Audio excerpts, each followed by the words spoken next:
You're an embarrassment. If you worked anywhere else, you'd be fired on the spot. His own father said that. Kai Donovan, heir to a $2 billion tech empire, couldn't code, couldn't present, couldn't think in the language of ones and zeros his family fortune was built on. Everyone had given up. Until the night security guard, a woman in her 50s that executives walked past like furniture, knocked on his car window at 2 a.m. and said something that shattered everything he thought he knew about power. He thought she was just watching cameras and checking badges. He had no idea her next sentence would destroy a billion-dollar empire and rebuild it from the ground up.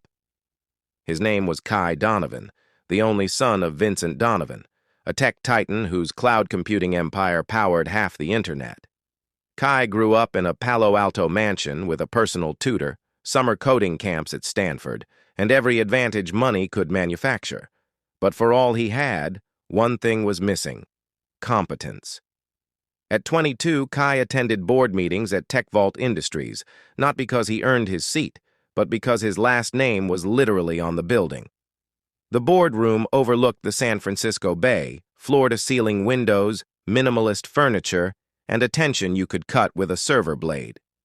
Inside those glass walls, Kai was known for three things: his supreme hoodies, his Tesla, and his complete inability to understand the technology his family built. His presentations were disasters. Engineers cringed. Investors checked their phones. He'd fumble through slides about machine learning and cloud architecture like he was reading a foreign language, which, essentially, he was. When the CTO once asked him to explain their core algorithm, Kai froze and said, "It's like, it makes things faster, right?" The quote spread through Slack channels like wildfire, but no one dared confront him. The Donovan money funded their salaries, their stock options, their dreams of IPOS. At home, things were colder than the data centers his father operated. Vincent was a man of metrics, sharp, calculated, a self-made billionaire who believed in survival of the fittest, even within his own family.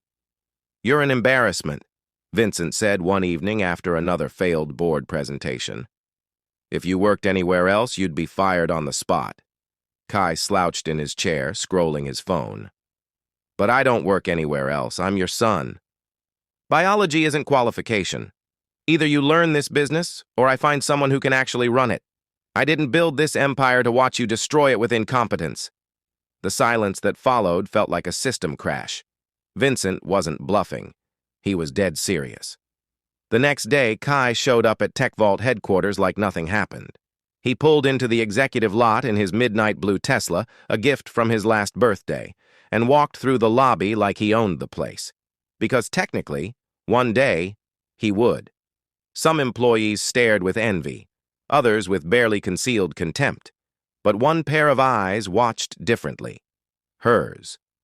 An older Latina woman, likely in her mid-50s, sat at the security desk near the main entrance. Her uniform was simple, her posture upright, her eyes alert but kind. Her name tag read, Rodriguez. Kai didn't notice her. To him, she was furniture, background, just the security guard. But the pressure at TechVault began to crush him. More presentations, more technical reviews. And then came the ultimatum. His father scheduled a capability assessment in front of the entire executive team. Code a basic app in 2 weeks or lose his position permanently. Kai tried. He really did. Watched YouTube tutorials, hired 3 different tutors, copied code from Stack Overflow. Nothing worked. He couldn't make the logic connect. Couldn't make anything function. One night, 2 a.m., after another failed build that wouldn't compile, Kai sat in his car in the empty parking garage, head against the steering wheel, trying not to cry. A knock on his window. He looked up. The security guard, Rodriguez. He rolled down the window. "What?" "You've been sitting here for an hour," she said calmly. "I'm supposed to check on vehicles that stay too long." "I'm fine." "You don't look fine." Kai laughed bitterly. "What would you know about it?" She studied him for a moment. "I know what it looks like when someone's drowning in code they don't understand." He blinked. "How would a security guard know anything about code?" She smiled slightly. Because before I wore this uniform, I wrote some of the first e-commerce algorithms in the Valley, back when we still called it the information superhighway. Kai stared at her. You're joking.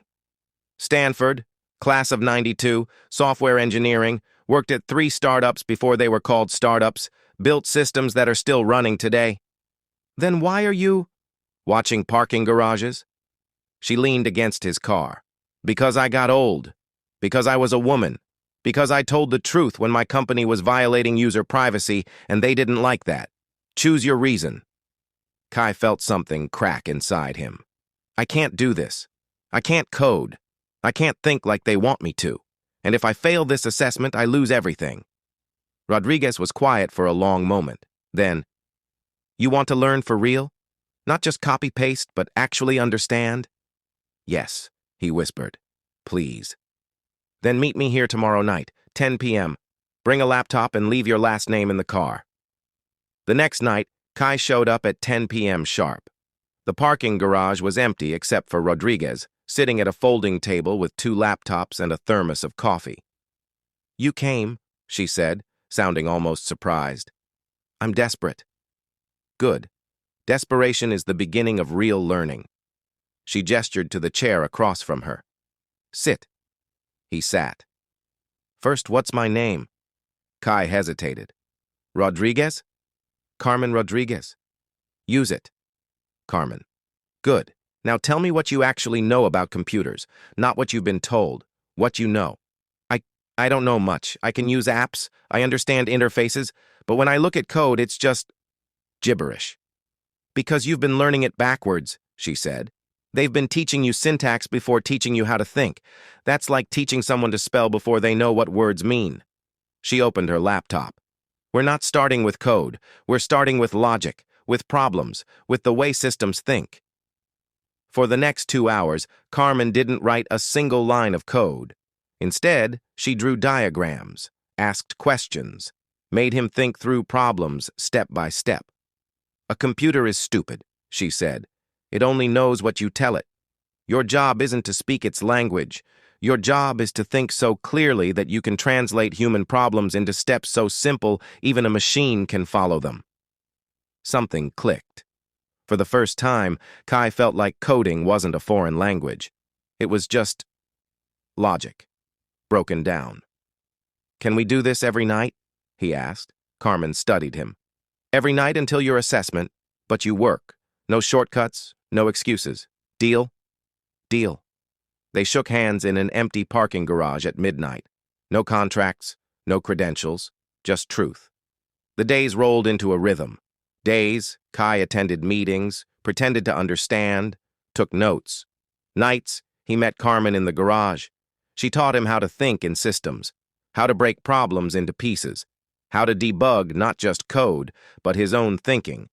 She was patient, but ruthless. When he got lazy, she called him out. When he wanted to copy-paste, she deleted his work. If you don't understand it, you don't own it, she said. Slowly, painfully, Kai began to understand.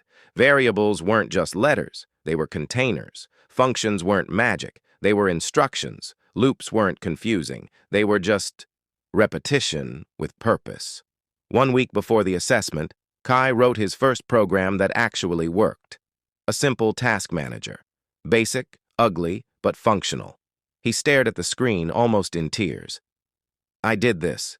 Carmen smiled. No, you understood this. Now you can do anything. But not everyone was supportive. One night, as Kai was leaving the garage, 2 engineers from his father's team saw him walking with Carmen. Yo, Donovan, one called out, laughing. You getting coding lessons from security now? The other one snickered. Maybe she can teach you how to unlock a door next. Kai felt his face burn. But Carmen just looked at them calmly and said, the difference between arrogance and intelligence is that intelligence knows when to listen. The engineers shut up, but the damage was done. Word spread. The heir to Tech Vault was learning from the night guard. His father heard about it within 24 hours. Vincent summoned Kai to his office the next morning, floor-to-ceiling windows overlooking the bay. Modern art that cost more than most people's houses. Cold, powerful, intimidating. Sit, Vincent said without looking up from his monitor. Kai sat. I heard something interesting, Vincent said, finally meeting his eyes. That you've been spending your nights in the parking garage. With security. Her name is Carmen, and yes, you're taking coding lessons from a security guard? She used to be. I don't care what she used to be, Vincent snapped. I care what she is now. And what she is now is someone who checks badges and watches cameras. That's who you've chosen as your teacher? She's teaching me more than anyone here ever did. Vincent stood, leaning over his desk. You're humiliating this family. You're humiliating this company. If you fail that assessment, I'm not just removing you from leadership. I'm cutting you off completely. Then I'll fail on my own terms, Kai said quietly. Vincent's eyes narrowed. What did you just say? I said I'm done pretending to be something I'm not.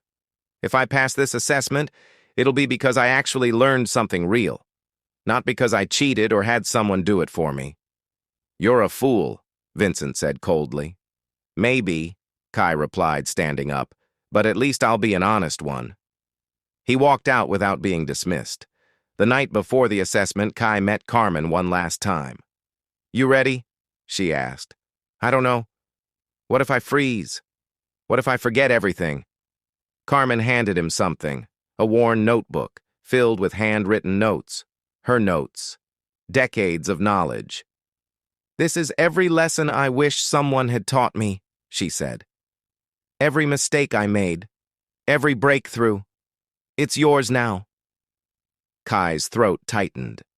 Why are you doing this? Because 20 years ago, someone told me I didn't belong in this industry, and I believed them. I don't want you to make the same mistake. You belong here, not because of your name, but because you finally put in the work. What if they fire you for helping me? Carmen smiled. Then I'll have gone out doing what I was meant to do. Teaching.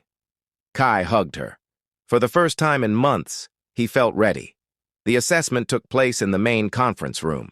The entire executive team present, his father at the head of the table, engineers with laptops open, ready to scrutinize every line of code.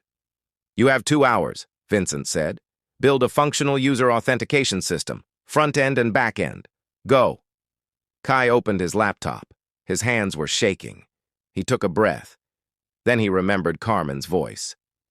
Break it into pieces, one step at a time. He started typing, not copy-pasting, not guessing, actually building, line by line, function by function. The room was silent except for the clicking of keys.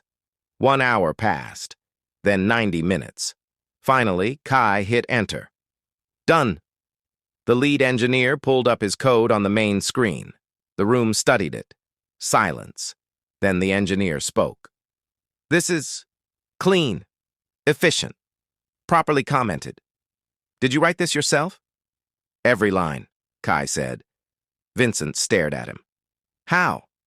I had a teacher, a real one. Who? Kai met his father's eyes. Carmen Rodriguez, the night security guard. She was one of the best engineers in the valley before this industry threw her away. The room erupted in whispers. Vincent's face darkened, but the CTO spoke up. I remember her. She worked at Dataflow in the 90s, built their entire back-end infrastructure. He looked at Vincent. She was brilliant. We should have hired her years ago. Vincent stood abruptly. This meeting is over. But Kai wasn't done. No, it's not. He stood too. I want to say something. The room fell silent. For months I've been a fraud, coasting on a name I didn't earn. But Carmen didn't teach me code. She taught me how to think, how to problem solve, how to respect the craft, and she did it for free, on her own time, because she cares about teaching more than this company cares about talent. He paused. If I stay here, if I have any say in this company's future, things are going to change. We're going to stop throwing away people just because they got older or asked the wrong questions. We're going to build technology that actually helps people, not just extracts data from them. Vincent's voice was ice. You don't have that authority. Then give it to someone who does. But I'm done being silent. Kai walked out of the conference room. He didn't know if he'd still have a job tomorrow. He didn't care. The next morning, Kai found Carmen at her usual post. "You should have seen it," he said. "I told them everything." Carmen smiled. "I heard. It's all over the building. I might have just gotten myself disowned. Or you might have just grown up." That afternoon, the CTO called Kai into his office. "Your father wants me to fire you." Kai nodded. "I figured. But the board voted to override him. You stay, on one condition." "What?" "You bring Carmen Rodriguez in as a consultant. We want her to audit our systems. All of them." Kai's eyes widened. "Are you serious? We've been cutting corners for years.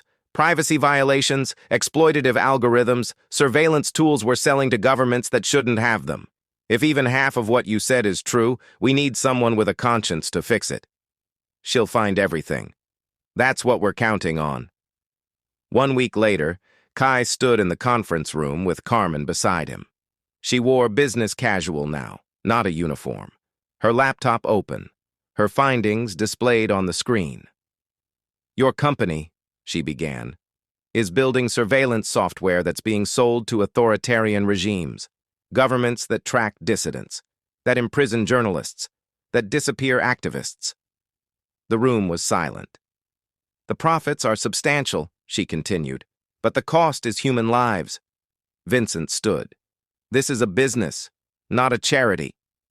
"This is a choice," Carmen replied calmly, "between profit and principle." Kai stood too. "I vote we shut it down, all of it, immediately." "You don't have the votes," Vincent said. "Then I'll go public," Kai said. "I'll take every document, every contract, every email to the press, and I'll make sure everyone knows what Tech Vault really stands for." Vincent's face went white. "You wouldn't dare. Try me." The silence stretched. Then, one by one, board members began to raise their hands. Not for Vincent, for Kai. The vote wasn't unanimous, but it was enough. The story broke 3 days later. "Tech heir exposes father's surveillance empire," read the headline in the New York Times. The article detailed everything: the contracts with authoritarian governments, the privacy violations, the deliberate exploitation of user data. But it also told another story, about a security guard who used to be an engineer, about late-night lessons in a parking garage, about what real innovation actually looks like. Carmen's phone started ringing. Stanford wanted her to guest lecture. TechCrunch wanted an interview. 3 startups offered her CTO positions. She turned them all down. "I'm building something different," she told Kai. "What?" "A school. For people like me. Like you. People the industry threw away or never let in. We're going to teach them how to code, how to think, how to build technology that actually matters." Kai smiled. "I'm in. What are we calling it?" Carmen thought for a moment. "Code Bridge, because we're going to bridge the gap between who gets opportunity and who deserves it." "I'll fund it," Kai said. "Every penny I have. Then we're partners." They shook hands, not as teacher and student, but as equals. 6 months later, Code Bridge opened its doors in a converted warehouse in Oakland. Free coding classes, mentorship programs, real projects with real impact. The first cohort included formerly incarcerated people, immigrants, single mothers, older workers who'd been laid off, people the tech industry had ignored or discarded. Carmen taught with passion, with purpose, with freedom. Kai worked beside her, not above her, learning as much as he taught. The tech press covered it. Awards followed. But the real reward came when a student, a 45-year-old woman who'd been laid off after 20 years in retail, deployed her first app and said, "I never thought I was smart enough for this. Thank you for proving me wrong." Carmen cried that day. So did Kai. As for Vincent, he stepped down as CEO 6 months after the scandal broke. The board appointed an interim leader. Vincent and Kai didn't speak for a year. Then one afternoon, Vincent showed up at Code Bridge unannounced. He stood in the back, watching Kai teach a class on ethical algorithm design. After class, they met outside. "You destroyed everything I built," Vincent said. "I saved what mattered," Kai replied. Vincent looked at the building, at the students leaving with laptops and hope. "Maybe you did." They didn't hug, but they shook hands. It was a start. Years passed. Code Bridge expanded. Locations in 5 cities, hundreds of graduates, dozens of successful startups launched by people who'd never been given a chance before. One evening, Kai took the stage at a tech conference. TechCrunch Disrupt, the same conference where his father had been keynote speaker 5 years earlier. "They told me I'd never understand code," Kai began, "that I was just a rich kid playing pretend. They were right. Until I met someone who taught me that technology isn't about being the smartest person in the room. It's about solving problems that matter, for people who matter." He paused. "Her name is Carmen Rodriguez. She used to check my badge when I walked into the building. Now she's revolutionizing how we teach technology. She didn't save just my career. She saved my soul." The crowd erupted in applause, standing ovation. Carmen sat in the front row, tears streaming down her face. Kai stepped off stage and hugged her. "We did it." "No," Carmen said. "You did it. I just showed you where to look." "Then let's keep building. There's a lot more broken systems to fix." "Partner," Carmen said, smiling. "Partner," Kai replied. And in a world that often values profit over people, code over conscience, they built something different, something real, something that actually mattered. Because true innovation isn't about disrupting markets. It's about disrupting the systems that decide who gets to matter in the first place. If you believe in stories about second chances, about recognizing genius wherever it appears, about technology that serves humanity instead of exploiting it, hit that subscribe button. More stories about the people who change the world from the margins are coming.